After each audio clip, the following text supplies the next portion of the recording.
салом дӯстон, имрӯз бозиҳои даври дуюми лигаи чемпионҳо баргузор мегардад. Дар ин 8 бозӣ боварӣ дорам ки ҳатман як натиҷаи сенсатсионӣ рӯй медиҳад.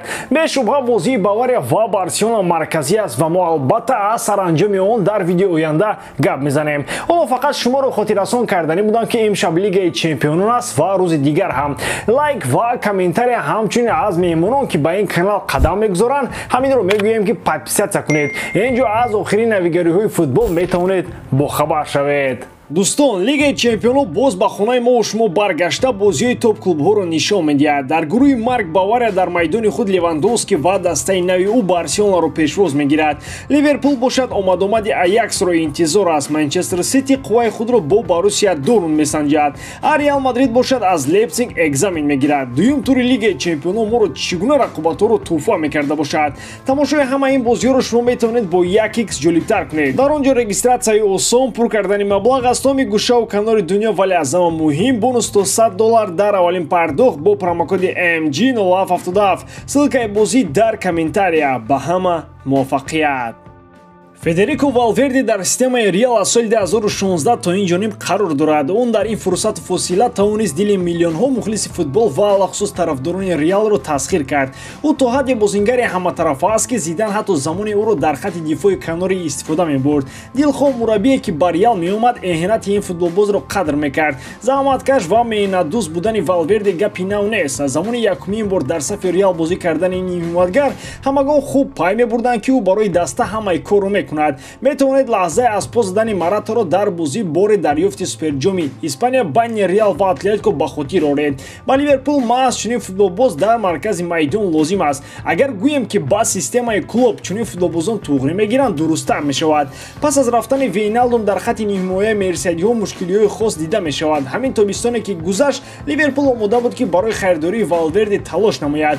Маълум шуд ки дар рӯзҳои охири равзанаи трансферӣ дастаи кишвари Англия барои ҷалб кардани ниҳимоятгар 100 миллион евро пешниҳод кардааст.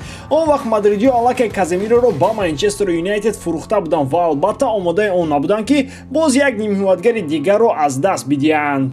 Гарчанде ки гап сари маблағи калон ҳам мерафт, Реал наметавонад барои пулшуда системаро дигар кунад. Вақтои охир Валверде барои Анчелоти бозингари муҳимтарин шудааст. Ассисти ӯ дар финали лигаи чемпионҳо тасдиқи ин гуфтаҳо шуда метавонад. Агар Реал розӣ мешуд, пас барои мерсиягиҳо ин трансфер қиматтарин дар таърих мешуд. То ҳамин дам Ливерпул аз ҳама зиёд барои Ван Дейк пул сарф кардааст. Барои ҷалби ин дифоъгар дастаи кишвари Англия ба Саутгемптон 85 миллион евро пардохт кард. Трансфер маркет арзиши Валвердеро ба 70 миллион баробар медонад, аммо Ливерпул омода буд ки аз ин маблағи бештарро пардохт намояд. Дар масъалаи овардани Валверде дастаи Ливерпул ноком шуд ва маҳз барои ҳамин нимҳимоятгари бразилӣ Артуро ба муддати як мавсим ба ҳайат ҷалб кард. Томас Тухел ки аз вазифаи сармураббии дастаи Челси барканор шуд, бояд ҷои кори нав ҷӯяд. Аҷиб аст ки мутахассиси олмонӣ дар куҷо кор карданро меписандад. ӯ қаблан дар Олмон, баъдан дар Фаронса ва пасон дар Англия кор кард. Макони нав барои идомаи фаъолият барои ин сармураббӣ метавонад кишвари Испания шавад. Гап аст ки Тухел карьераи мураббигиашро дар Реал Мадрид идома хоҳад дод. Анчелоти ҷавон нест. Гузашта аз ин ӯ чандин маротиба ишора кард ки пас аз анҷоми шаҳрномаш ӯ ба карьераи худ нуқта мегузорад. Қарордоди Карлои бузург бо мадридиё то моҳи июни соли 2024 амал хоҳад кард. Албатта то он вақт Тухел метавонад ба ягон дастаи дигар равад, аммо аз тарафи дигар Анчелоти имконият дорад ки анҷоми қарордодашро интизор нашуда корномаашро ҷамъбаст кунад. Хулоси калон, пас аз рафтани мутахассиси итолиёвӣ дар Реал Мадрид эпохаи Тухел оғоз мешавад. ӯ ҳам дар ПСЖ ва ҳам дар Челси тавонист аз худ номи хубро монад, аммо як чизро бояд донист ки Тухел шахси оддӣ нест. ӯ метавонад бо тамоми бозингарон чап шавад. Дар Челси ҳамин чиз дида шуд. Аз моҳи марти мавсими гузашта Тухел контроли дастаро барбод дод. Боксёр, каратист, гӯштингир, ҷангара, мушзам ва ҳама ин як нафар Диего Коста ба Премер-лига бармегардад. Дастаи Вулверхэмптон расман хабар дод ки бозингари бразилӣ ба муддати як мавсим футболбози ин тим шуд.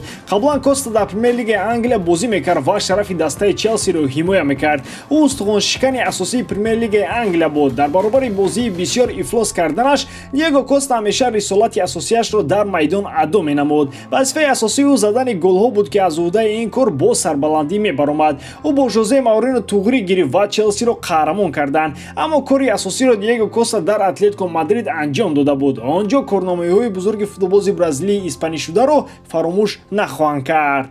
вақтҳои охир Коста дар сафи дастаи Атлетико Минейро ҳунарнамоӣ мекард. ҳунарнамоӣ дар он тарафи уқёнус аз дидаҳо Костаро дур андохт. омаданаш ба чемпионати Англия маънои онро дорад, ки ҳамакнун боз футболбози бразилӣ дар маркази таваҷҷӯҳи ҳамешагӣ қарор хоҳад дошт. шефи якуми кӯча дар Вулверхэмптон дақиқан Коста аст ва ӯ барои якум шудан дар Премер-лигаи Англия ҳам талош хоҳад кард. агар бозгашти Диего Костаро баъзеҳо интизор буданд, пас омадани бозингари зерин намак ба захми чандин мухлиси Ливерпул хоҳад буд. Лориус Кариус ба Премер-лигаи Англия бармегардад. Не, натарсед, мухлисони Ливерпул ором шавед. ӯ ба тими шумо ягон дахолат надорад. Лориус Кариус ба Ньюкасл мегузарад. ин ҳамон Кариусе ҳаст, ки дар финали Лигаи Чемпионов бо туби гарму тавсон бозӣ дошту онро як бор ҳам дар дасташ қабида натавонист. баъд аз ҳамон финал бар зидди Реал ин дарвозабони олмонӣ дар дастҳои Бешикташ ва Унион Берлин бозӣ мекард. гоҳ-гоҳ иштибоҳои дағалаш ба сомонаҳои иҷтимоӣ роҳ меёфтанд.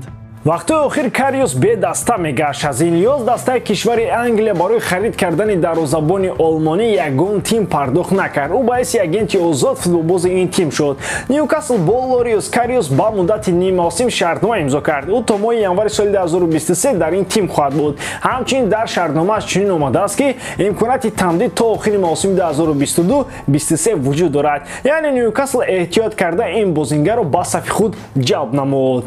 ба ҳамин тамом бори дорам, ки эҷодкории ман ба шумо писанд меояд. лайк, комментария ва дар канал обуношдаро аз ёд набароред. бо шумо мисли ҳар вақта Муҳаммад Гайров. хай бародарон, дар паноҳи Аллоҳ.